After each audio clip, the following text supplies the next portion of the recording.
Amém. Paz do Senhor Jesus a todos. Muito boa tarde. É motivo de muita alegria estarmos aqui todos reunidos mais uma vez para estudarmos a palavra de Deus.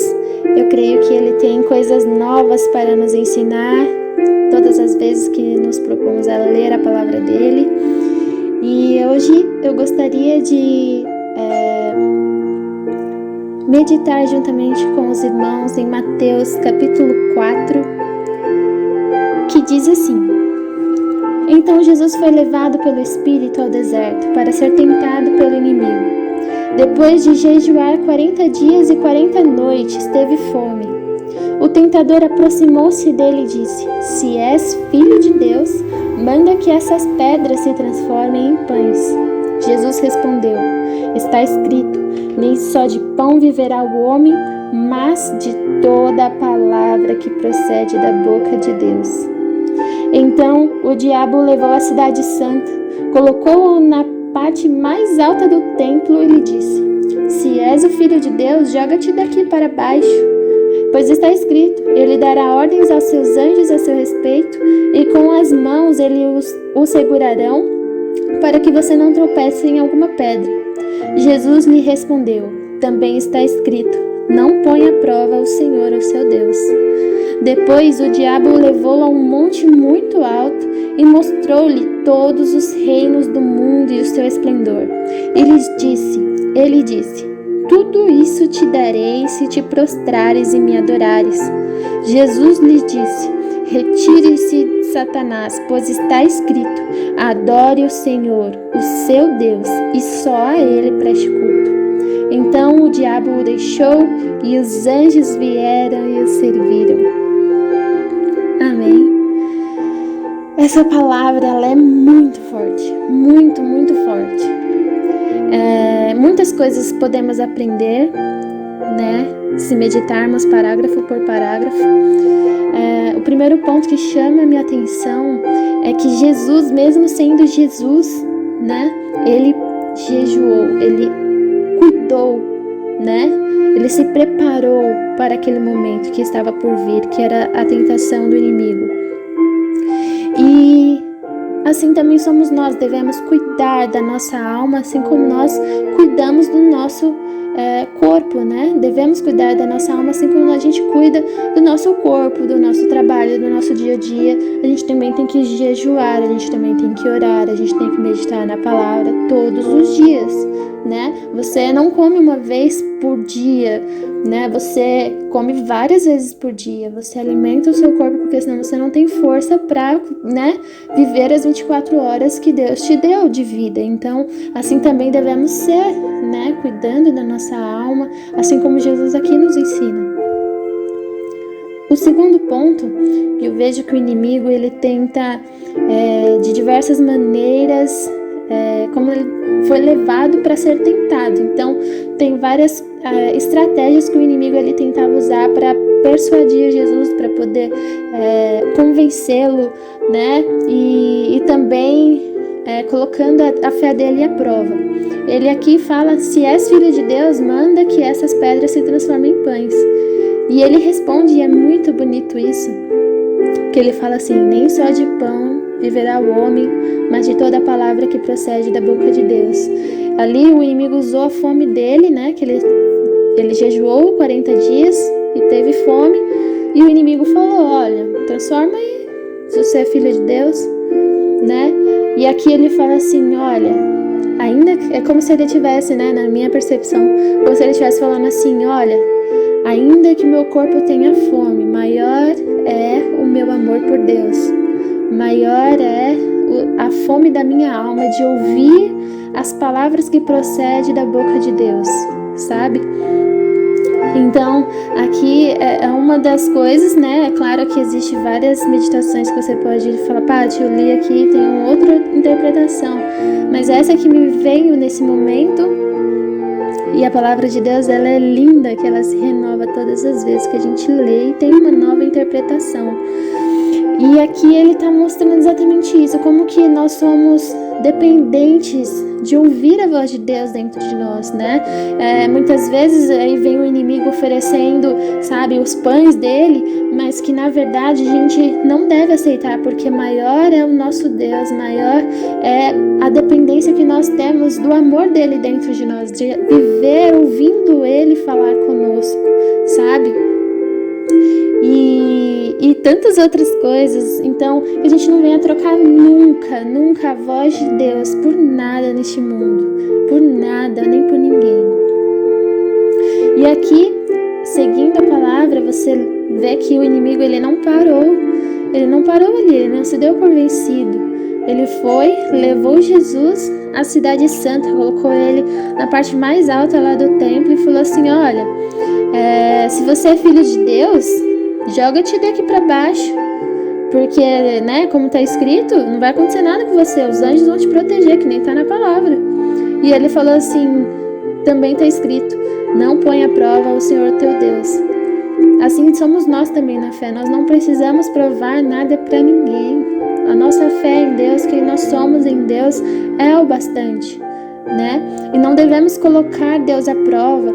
Mas vamos tomar essa atitude aqui, e eu creio que na palavra está escrito assim assado, mas que a gente também venha lembrar em ser cautelosos, termos cuidado, porque as nossas atitudes têm consequências, né? E aqui Jesus, ele falou assim, não põe à prova o Senhor teu Deus. Jesus, certamente, se ele estivesse ali, ele era Jesus, ele poderia fazer todas aquelas coisas, transformar a pedra em pão, ele poderia fazer qualquer coisa, ele é o Filho de Deus, só que ele não precisava provar para o inimigo isso, e segundo, ele não era imprudente, né?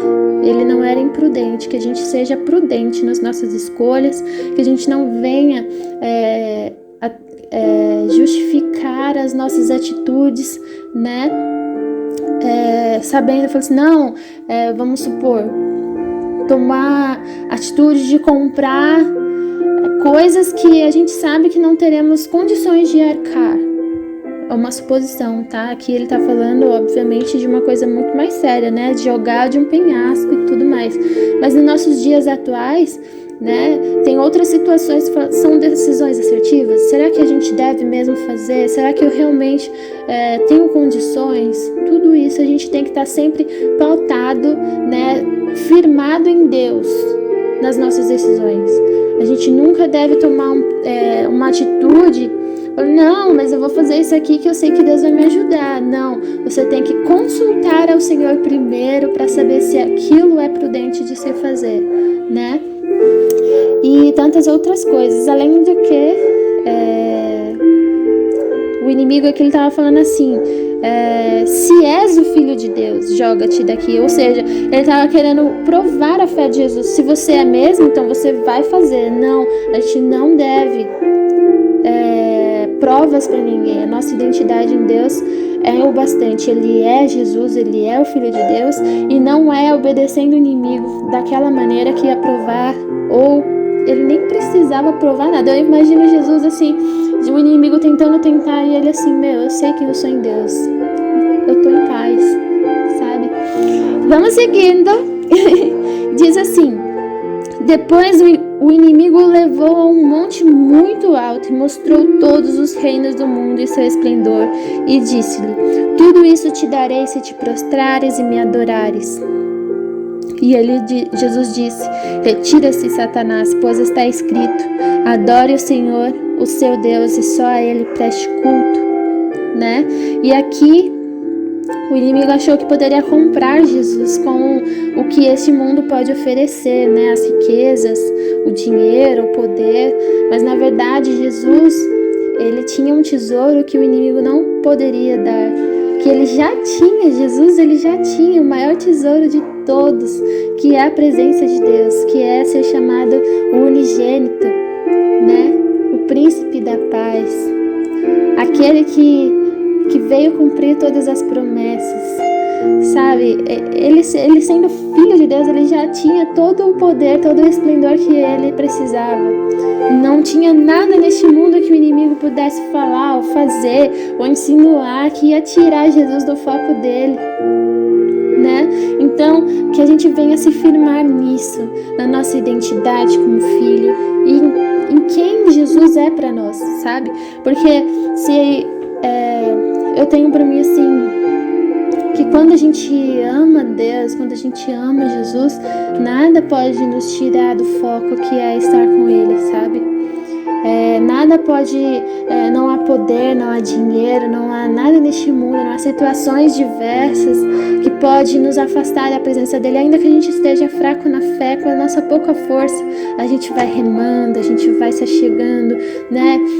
Tem uma música que fala, que eu descobri esses dias no monte: fique um pouco mais, peleje um pouco mais, vai ficar tudo bem, vai dar tudo certo. E é bem isso, a vida do cristão é de altos e baixos, mas nos altos e nos baixos, com o nosso amor por Deus, a gente sempre vence, sabe? Nada vai nos abater, nada vai nos tirar daquilo que Ele sonhou para nós. Não é fácil a vida do cristão, existe várias tentações, existe momentos de lutas, e como existe, tem muitas adversidades, mas a vitória com Jesus é certa. Quantas vezes foi que a gente já não passou por isso, não é mesmo? Quantas vezes a gente já não pensou que a gente ia perecer, e Jesus foi lá e nos resgatou, assim como a Pedro naquela tempestade. Então, é isso. Jesus aqui, ele dá uma prova de amor para com Deus, no meio daquela tentação toda, de tantas provações, e ali ele permaneceu firme. Que assim sejamos também nós, né? Que a gente possa permanecer, sermos constantes em Deus. E eu creio que, como o irmão disse aqui, aquele grande dia, quando ele chamar o nosso nome, como foi daquela parábola das 10 virgens, né? Ele vai chegar e a gente vai estar pronto. A gente vai estar pronto para subir com Ele e morar onde Ele foi preparar a morada para nós. Então é isso, irmãos. Que Deus abençoe a todos. Gostaria de orar aqui brevemente por todos, para encerrarmos, e agradeço a Deus por essa palavra, né? Jesus, ele veio para nos mostrar que tudo aquilo que a gente passa aqui na terra, ele passou e ele venceu, e que a gente também pode vencer, né? Ele foi tentado, mas ele também deixou aqui maneiras de como a gente pode passar por esses momentos de provações, como jejuando, né? Se preparando e estando convicto em quem nós somos em Deus.